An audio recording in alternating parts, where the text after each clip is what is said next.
I felt so isolated in Tulsa at that time. It was a new job. And Tucson always invited me back for the holidays, always kept in touch with me in my new jobs.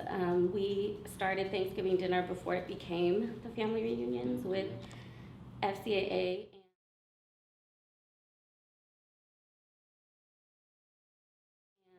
And Nicole LaValle, it was her name. She loved being around other alumni and always welcomed us into her house. And when we were able to recommend a member to go to Washington, D.C. for the first time they had the Institute for Alumni Members, she was the first one we recommended from Arizona.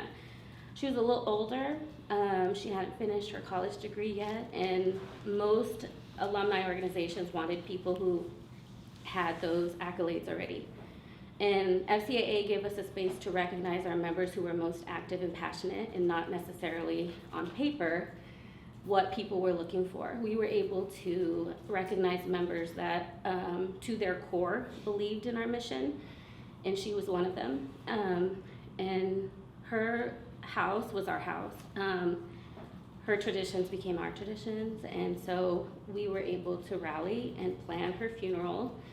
And I gave her eulogy, and her husband wanted me to share her dreams that she had, and she always wanted to graduate with a social work degree. She always wanted to continue to give back to alumni, and Fcaa was her greatest organization she gave to.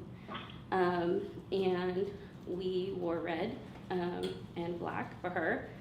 Red was her favorite color, and even though our lives scattered as members after her death, she brought us together as we celebrated her, and now we're all reconnected.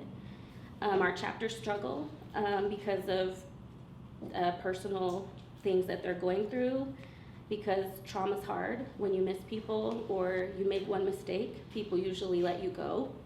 And our Arizona chapter was like every other chapter, and personality conflicts caused us to break apart. Celebrating Nicole brought us all back together, and that was a couple years ago. And so that would be my favorite and hardest. And then as a board member, I think my favorite, every place I go for any job I've had, traveling nationally, working for states, I meet up with alumni. Every state I go to.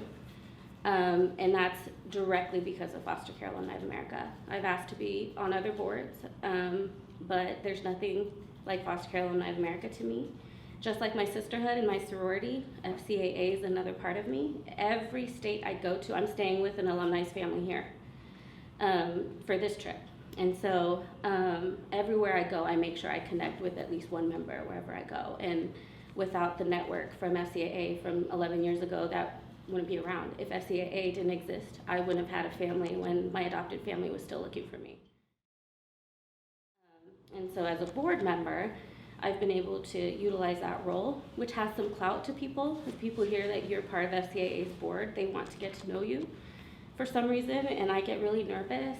You know, I have a great deal of social anxiety, which a lot of people don't believe me. I turn it on because of the work, and someone needs to hear it, and God put something in me. And so if I can talk to someone and let them know they're not alone and they can make it, I'll do that. And I've been so blessed to be able to talk with so many members because of being on this board, and my life is so full because of it. And so that would be, as a board member, one of my favorite memories.